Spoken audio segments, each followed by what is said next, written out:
अब भरभूति जी, हम बहुत हॉट हो गए हैं आपसे। अजय, आप तो बड़ी काफी हॉट हैं। ओह माय गॉड, ज्यादा मत हंसिए वरना ये हो जाएंगे ढेर। तिवारी जी और मिश्रा जी, ऐसा है कि मैं एक्चुअली कानपुर से हूँ और आप लोग कानपुर के सेटअप पे शूट कर रहे हैं। क्या बात कर रही है ये? और ये बोल रहे हैं ना कि राजेश खन्ना आउटडेटेड हो गया। बिल्कुल नहीं, आज भी भाभी जी इन आंसुओं को पोंछ डाली। I hate you. नहीं अच्छा लगेगा। रूटीन ये सवेरे आते हैं एकदम फ्रेश, मेकअप वेकअप कराते हैं, नाश्ता वास्ता करके सो। अभी ये तो कानपुर याद है, अपना ही है।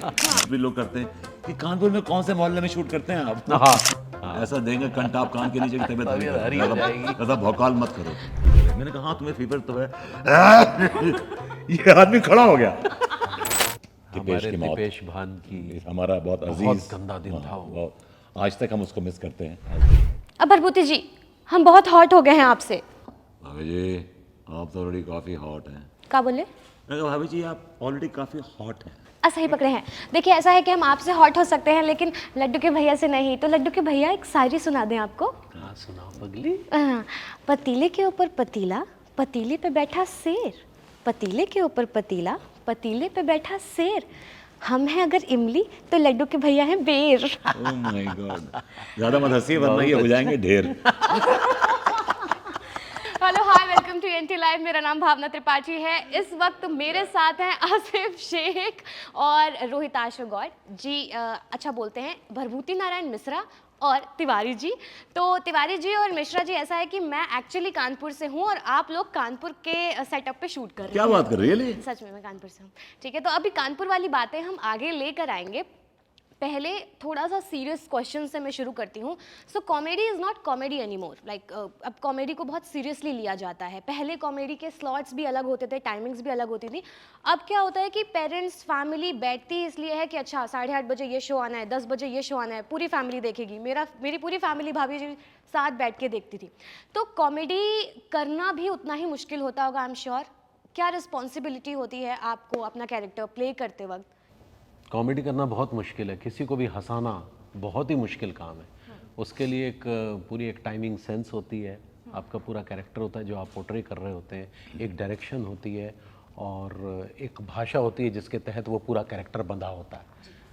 और वो किस टाइमिंग के साथ एक एक्टर अपनी एबिलिटी के अनुसार उसको प्ले कर रहा है, ये सारा कुछ उस पर निर्भर करता है और उस सिचुएशन पर निर्भर करता है जो दी गई है पर्टिकुलर सिचुएशन। जी सर, आप? कॉमेडी इज डेफिनेटली, पहले जो आउटलुक थी कॉमेडी की तरफ कि लोग समझते थे कॉमेडी इज़ वेरी कैजुअल, एक उसने जोक मार दिया, एक हमने जोक मार दिया, लोग स्टैंड अप कॉमेडी। बट हमारी कॉमेडी इसलिए सीरियस है कि हम लोग एक स्टोरी लाइन के साथ चलते हैं। उसमें हम हमारे कैरेक्टर्स मूव करते हैं, लेकिन वो एंड देन हमारा पहला उद्देश्य रहता है, हमारा पहला मोटिव ये रहता है कि how to make people laugh, how to make people laugh and by not doing buffoonery, by not doing buffoonery. So हमारी कोशिश रहती है कि हम उसी गिवन फॉर्मेट में कैसे करके हम how we people make people laugh. कुछ हम कभी शब्दों से खेलते हैं, कभी हम बॉडी लैंग्वेज से खेलते हैं, कभी बहुत सारी चीज़ें होती हैं जिसको हम इनकॉर्पोरेट, और करते करते ये सब चीज़ें आती हैं। अब कॉमेडी इस एक ऐसी चीज़ है कि वो आप ओवरनाइट टाइमिंग नहीं आप क्रिएट कर सकते। वो टाइम क्रिएट होता है करने के बाद, करते करते करते करते आपको मालूम होता है कि now this is the timing, you should you looking for timing. क्या कहाँ कोई कभी कभी कोई सीन कर रहे होते हैं तो उसमें लगता है कि यार ये दिस इज़ नॉट राइट, हमें बिकॉज हम वी आर सो कंडीशन कि ये टाइमिंग, इसका रिएक्शन ऐसा होना चाहिए तब टाइमिंग होगा, इसका रिएक्शन यहाँ पे एक पॉज होना चाहिए तब ये टाइमिंग, तब टाइमिंग सही बैठेगा। सो वो करते करते आपको वो कॉमेडी का टाइमिंग आता है, वो समझ आती है कि किस किस जोक्स पे, कैसे पंच पे लोग हंसते हैं, कैसे दे एंजॉय। सो हम उसको ज़्यादा कैटर करने की कोशिश करते हैं। बिल्कुल सर, मेरा मतलब यही कहना है कि जो बाकी नॉर्मल डेली सोप्स होते हैं तो उसमें कैरेक्टर्स को ये होता है कि चलो तुम्हारा नेगेटिव कैरेक्टर है, तुम्हारा ग्रे शेड है, तुम्हें बेचारी बनना है। और जो आप लोगों का शो है उसमें ये चीज़ भी ध्यान में रखनी होती है कि कहीं ऐसा ना लगे कि बिलो द बेल्ट जा रहा है, बिकॉज आप उनकी वाइफ, आप अपने पड़ोसी की वाइफ पे लाइन मार रहे हैं, आप अपने पड़ोसी की वाइफ पे लाइन मार रहे हैं। नॉट बिलो द बेल्ट, तो- not below the belt, it should look cheap, it shouldn't look cheap. हाँ, तो उस चीज़ को बैलेंस आउट करने के लिए आप लोग क्या प्रिपेयर करते हो? कैसे डायलॉग्स में इम्प्रोवाइज करना होता है आप लोग, मतलब एग्जैक्टली क्या होता है? वो लिखा हुआ ही इस तरीके का आता है कि वो एज को वो क्रॉस ना करे, और अगर ऐसी कोई स्थिति आती भी है तो हम खुद अपने आप को करेक्ट कर लेते हैं उस पर्टिकुलर सिचुएशन की कि ये ना हो। अच्छा। कि पता चलता है ना, आप तुरंत अगर कुछ करते हैं इम्प्रोवाइजेशन और वो इम्प्रोवाइजेशन थोड़ी सी नीचे जा रही है, आपको तुरंत पता चलता है अरे यार ये हाँ तिवारी जी ये सही नहीं लग रहा है यार, इसको हटाओ, या मैं इनको बोल दूंगा। हमारी कंडीशनिंग होगी, इतने सालों से कर रहे हैं तो हमारी कंडीशनिंग होगी, कोई चीज़ भी आती है तो खटक जाती है, नहीं नहीं यार खटक रही है, लेट्स नॉट से। तो हमारे जो डायरेक्टर हैं हर्षदा पोटनीस, वो भी हम सब, because we are all aware, या तो हमें एक मालूम है कि हमारे शो का ये फॉर्मेट है, हमको ये नहीं करना है, हमको ये करना है, so we cater to that.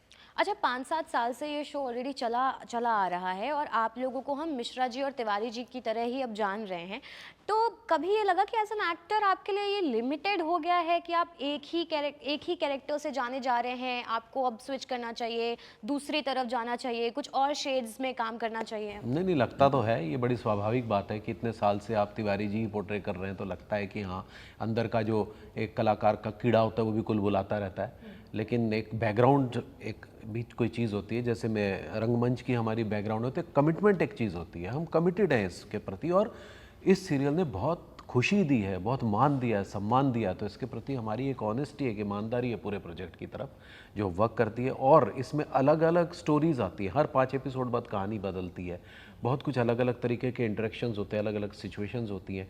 Typical सास बहू सीरियल की तरह वो नहीं है कि चाचा बन गए तो चाचा ही बने हुए हैं, उसी तरह से निरीही होकर बात कर रहे हैं, वो सब नहीं है, बदलती है चीज़ें बहुत सारी, तो एक उत्साह ये सब बना हुआ है। मेरा ये मानना है कि खैर मेरे साथ तो एडवांटेज ये है कि मुझे बहुत वेरिएशन मिलती हैं, मुझे कैरेक्टर्स करने को वेरिएशन मिलती हैं, लेकिन मैं तो कभी बोर नहीं होता, मुझे कभी फटीक नहीं आता ऐसे, because every time I try to find something else, because एक सीन करने के 500 तरीके हो सकते हैं, और 500 तरीके हमको तो नहीं मालूम है, तो यू एक्सप्लोर, तो हम एक्सप्लोर करते हैं कई बार कि इसको आज इस नोट पे सीन करते हैं, आज इस पे सुर पे सीन करते हैं, तो कोशिश करते रहते हैं। तो क्या आप एक तो एज एन एक्टर ग्रो भी करते हैं, आपको नया कुछ सीखने को मिलता है, कुछ नया ट्राई करने को मिलता है, और हमारे पास कोई बंदिश नहीं है, सबसे बड़ी बात है कि कोई रोकने वाला नहीं, हम we just whatever we feel we perform, बस हमारा एक उद्देश्य रहता है कि how to make people laugh. So मैं तो कभी बोर नहीं होता, मैं तो हमेशा एंजॉय करता हूँ। अच्छा पहले के जो सेटअप्स होते थे उनमें हमेशा दिल्ली की बात हो रही है, मुंबई की बात हो रही है, किसी बड़े शहरों की बात हो रही है, सिंघानिया मल्होत्रा लोग हो रहे हैं, अब कहानियाँ किरदार बुने जा रहे हैं, ये मिश्रा तिवारी त्रिपाठी शुक्ला के इर्द गिर्द, कानपुर की कहानी है, दरभंगा से भाभी जी हैं, आपने लापतागंज किया था, वो भी एक गाँव का सेटअप था, स्मॉल टाउन का सेटअप था, तो इस चीज़ को ये जो टीवी में ओटीटी में बदलाव आ रहे हैं, जो छोटे लोगों की कहानियाँ, आप अब स्पेशली मैं अगर आपकी बात करूँ, पहले होता था कि बहुत बड़ी बॉडी वाला और बहुत अलग से दिख रहा है कोई हीरो, कैरेक्टर्स लोग नहीं जान रहे थे, अभी आप एकदम नॉर्मल कैरेक्टर नॉर्मल एक्टर की तरह हैं, वही फेस है लेकिन आपकी प्रतिभा है जो आपको अलग बनाती है लोगों से। इस चीज़ को कैसे देख रहे हैं, इस बदलाव को कैसे देख रहे हैं? देखिए ये जैसा सब जानते हैं परिवर्तन संसार का नियम है, चीज़ें बदलेंगी और उस बदलाव को आपको स्वीकार करना भी है। आज हम अचानक से अगर राजेश खन्ना की बहुत ऐसी ऐसी फिल्में देखें जिसमें ऐसे ऐसे करके कुछ कर रहा है तो आप हंस देंगे, लेकिन उस समय वही चीज़ आपको बहुत अच्छी लग रही थी। तो ये जो पेस के अनुसार जो समाज का पेस, पूरा एक एजुकेशन सिस्टम बदला है, पूरे समाज में एक बदलाव आया है, उसी अनुसार एक्टिंग में बदलाव आया है। अब पीपल आर मोर रियलिस्टिक, अब वो यथार्थवादी अभिनय की तरफ जा रहे हैं, वो स्टाइलिश है, स्टाइल वाला अभिनय अब नहीं रहा। जितने आप रियल हैं, जितने जैसे आप दिख रहे हैं, जैसे आपने कहा कि अब एक गांव का आदमी, अब नवाज भी हीरो है, पंकज त्रिपाठी भी हीरो है ना। उस समय हम सलमान और ये और इन्हीं लोगों में अपने हीरो तलाशते थे। तो ये चेंज आया है, पूरे सोसाइटी में एक परिवर्तन आया है। तो इसी तरह से हमारे जीवन के पेस में परिवर्तन आया, हमारी सोच में परिवर्तन, हमारे एजुकेशन सिस्टम में परिवर्तन आया है। तो इस वजह से चीज़ें बदली हैं, क्योंकि परिवर्तन संसार का नियम है। जहाँ से शुरू किया वहीं पे ख़त्म किया। सर आपका? मेरा भी यही मानना है, मैं भी ये सोचता हूँ कि क्योंकि अब सिनेमा का फेस चेंज हो रहा है, बिकॉज अब OTT आ गया, बहुत सारी चीज़ें आ गई, तरह तरह के कंटेंट देखने को मिलते हैं। तो आपने ये तो बहुत सालों से देखा, अब आप कुछ डिफरेंट देखिए, कुछ अब छोटे लोगों की एक डाउन ट्रॉडन लोगों की कहानी इज़ इम्पॉर्टेंट नाउ। अब जो वक्त जो आया है कि अब ना कंटेंट क्या है आपके पास, दिखाने के लिए क्या है। अगर उसमें सोल है, अगर उसमें वो the content is right, that works. अब आप बड़े, क्योंकि और ये बोल रहे हैं ना कि राजेश खन्ना आउटडेटेड हो गया, बिल्कुल नहीं, आज भी भाभी जी आंसुओं को पहुँच डाली, आई हेट यू। नहीं, अच्छा लगेगा लेकिन तो आज भी देखो, मेरी पूरी कोशिश रहती है कि मैं सारे जितने भी एक्टर्स हैं सबको जवान रखूं। राजेश खन्ना भी हो गए, शत्रुघ्न सिन्हा भी हो गए उसमें, मैं सबकी एक्टिंग करता हूँ उसमें, ताकि लोग रिवाइव तो करते नहीं कम से कम। हमारे यशस देव साहब, तो हमारा हमने देव साहब को ले रखा है शो में। हमारे जो कमिश्नर साहब हैं वो देव साहब ही हैं। वो देव साहब ही हैं। तो ये आप ये बस सही कही ना कि हर चीज़ एक एरा में अच्छी लगती है, हाँ। उसके बाद आप उसको आउटग्रो करते जाते हो। तो शायद मे बी जो चीज़ आपको आज अच्छी लग रही है, आज से 10 साल बाद वो चीज़ अच्छी ना लगे, बिकॉज आप यू हैव ग्रोन, आपकी ग्रोथ हो रही है as a human being also. हमारी ऑडियंस की भी ग्रोथ हो रही है, बिकॉज ऑडियंस भी एक्सपोज हो रही है, इंटरनेशनल ग्लोबल कंटेंट देख रही है। सो ये दिस इज और चेंज, ये तो नियम है और चेंज करना चाहिए। मेरा भी यही मानना है कि you have to be progressive, you have to go forward in life. अच्छा, कभी कानपुर गए हैं आप लोग? कभी गए हैं? हाँ गए, कानपुर गए हैं? हाँ बहुत मज़ा आया, खूब दौड़ाया लोगों ने हम लोग को। क्राउड तो पागल ही तो हो ये गया। मतलब अपना समझ लेते हैं, अभी ये तो कानपुरी याद है, अपना ही है। हाँ ऐसा समझते हैं कि भाई ये तो हाँ। तो अच्छा, कई बार ऐसा वो मेल भी आते हैं, कई बार ऐसे ट्वीट भी लोग करते हैं कि कानपुर में कौन से मोहल्ले में शूट करते हैं आप? हाँ, उनको पता ही नहीं कि हम मुंबई का बॉम्बे में। अच्छा, अगर मैं पूछूं आप लोगों को कि आपको इन कनपुरिया स्लैंग्स का मतलब पता है? Kantap, What is Kantap? कान के नीचे देंगे। खुराफात। खुराफात तो उर्दू का बदमाशी। खुराफाती माँ फसादी, अच्छा। आप हमें ऐड भी कर देंगे उससे। छीछा लेदर। हाँ चीचा लेदर भी मतलब बहुत, उतार दी। हाँ मचीचा मतलब इसकी कि ऐसी की गत पीट दी इसकी। हाँ, क्या छीछा वही लेदर कर दी। करो? चीचा लेदर। लबर लबर ना करो ज्यादा। हाँ, चपड़ चपड़ ना करो और बकवास ना कर, हाँ, 3-5 मत करो। हाँ तीन बार वही ऊपर तीन नीचे पाँच मत मत करो, कर ऊपर भाई। नीचे मत करो। सीधी सीधी बात कर। पानी का बताशा। लो गोलगप्पे आय हाय। तबीयत हरी कर देंगे। ऐसा देंगे कंटाप कान के नीचे की तबीयत हरी हो जाएगी। ज्यादा भौकाल मत करो तुम। नहीं, मतलब फुल ऑन कानून में PhD कर रखे हैं लोग। नहीं हम लोग तो भैया हम सब हमको मतलब अपडेट करते रहते हैं हम लोग। कोई कानपुर से कोई आता है तो कहता ये नया शब्द इस्तेमाल करिए, भौकाल। हाँ भौकाल इस्तेमाल। आप बताइए, जा घुइयां खेत में जा बताइए। जगुइया खेत में, अरे जाओ यार, बाहर में जाओ। घुइयां खेत का, अच्छा में घुइयां का हम लोग मतलब कद्दू दाने घुइयां इज अरबी। घुइयां, सही मैं आपको पता है, मुझे ऑफिस में एक एंकर है, उन्होंने सजेस्ट किया कि आप एक काम करिए, घुइयां पैकेट में लेके जाइए और उनको गिफ्ट करिएगा। मेरे पास टाइम नहीं था, वरना मैं लेके आती। हमारे घर पे घुइयां ही बोलते हैं, अरबी वरबी नहीं बोलते। हाँ भैया जो भी घुइयां। बहुत लोगों में कंफ्यूजन था स्टार्टिंग में। बड़े लोगों ने पूछा ये घुइयां क्या है? भैया नहीं मालूम था, लेकिन भैया तो बड़ा घुइयां इज अरबी। हाँ, अच्छा, आपको आपके शो के बारे में थोड़ा सा पूछते हैं। आपको पता है कि आपका show first episode on air कब हुआ था? डेट और ईयर? मुझे याद है 2 मार्च 2015। 2015। दोनों ने कलेक्टिवली सही आंसर दिया। अच्छा, इसके कितने एपिसोड्स हो चुके हैं अब तक? 2300 के ऊपर तो हो चुके हैं। 2164 मैंने देखा था, आई डोंट नो। 2164। 300 के ऊपर हो चुके हैं, 2300। 2300। ओके। अच्छा, सेट का कोई एक फनी किस्सा जो आप लोगों के जहन में अब तक हो? फनी कुछ भी स्टूपिड कर दिया हो या प्रैंक कर दिया हो, कुछ भी ऐसा? ऐसे बहुत किस्से हैं ऐसे तो। एक मैं किस्सा बताता हूँ इनका, अंकिल का। कोविड हुआ था। कोविड हुआ तो पहले नया कोविड हुआ, हमने तो 2 महीने बाद काम शुरू कर दिया था। We were all working, Covid के टाइम में काम कर रहे थे हम लोग। But we had created a bubble बना कर रखा था हम लोग ने, कि मतलब जो स्टाफ था वहीं रहता था, बाकी हम लोग एक्टर्स घर जाते थे और सवेरे आते थे। तो ये रिहर्सल हुई हमारे सब उसमें, क्या पहले हम लोग कमरे में रिहर्सल करते थे, फिर जब कोविड हुआ तो हम लोग खुले में रिहर्सल करने लगे, ताकि इतना क्लोज कॉन्टेक्ट ना। तो ये रोहितांश बहुत ज़्यादा ओवर कॉन्शियस मास्क वास्क लगा के बैठे, तो सौम्या टंडन जो थी हमारी वो आई और इनके मुंह पे ऐसा खांसने लगी। खाओ खाओ किया उन्होंने, तो इन्होंने उनको लुक दी, हल्की सी कुर्सी साइड में करी, खिसकाई। उसके बाद फिर मैं आया। अच्छा, हम ये पूरा रिकॉर्ड कर रहे थे पूरा सिलसिला, तो ये कैसे आदमी उससे अलग हो रहा है। वैसे तो दोस्ती बहुत निभाता है, लेकिन वैसे जैसे उसे खांसी खिसक गया, उसके बाद वो आके आसिफ जी मुझे तो सुबह से फीवर है। मैंने कहा हाँ तुम्हें फीवर तो है। ये आदमी खड़ा हो गया, कहता तो आप घर जाइए, फिर अगर आपको फीवर है तो प्लीज आप यहाँ मत हुई, आप घर जाइए। मैं घबरा गया। मैंने कहा आप आई हमने कैसे? ये पूरा रिकॉर्ड किया है, पूरा रिकॉर्डेड है। इनके एक जो एक्सप्रेशन है ना, ये आदमी बैठा हुआ है, इसे देखा ऐसे हल्का सा कैजुअली करके कुर्सी खिसका ली। तो और वो अच्छा वो भी हमारा और मेड अप हमने पूरा तैयार करके आया था कि रोहितांश जी के आज बैंड में जाएंगे। ये बहुत कॉन्शियस थे initially, then he just one day he realises कुछ नहीं है कॉन्शियस, उन्होंने निकाला मास्क फेंक दिया। उसके बाद हमने कभी मास्क पहने नहीं। इनिशियली जब शूटिंग करने आए थे तो हमें बोला गया था कि मास्क के साथ शूटिंग करिए आप। हाँ, वो शील्ड के साथ, we were wearing a shield, पहले उसने पहना, ओ यार। सांस ही नहीं आ रही थी उसमें, आदमी कैसे करेगा। तो मैंने कहा ऐसी की तैसी फेंकी शील्ड, बिना शील्ड के किया। वो दिन और आज का दिन है। हालांकि बीच में कई लोगों को कोविड हुआ, ये हुआ, लेकिन हमारा काम कभी नहीं रुका। हमने मतलब we kept on working. Passionate. कोई सैड मोमेंट, डल मोमेंट? हमारे की मौत, दीपेश भान की हमारा बहुत अजीज, बहुत गंदा दिन था वो। आज तक हम उसको मिस करते हैं, Dipesh. And he was a very lively character, बहुत जिंदा दिल आदमी था, but he just lost him and we still miss him.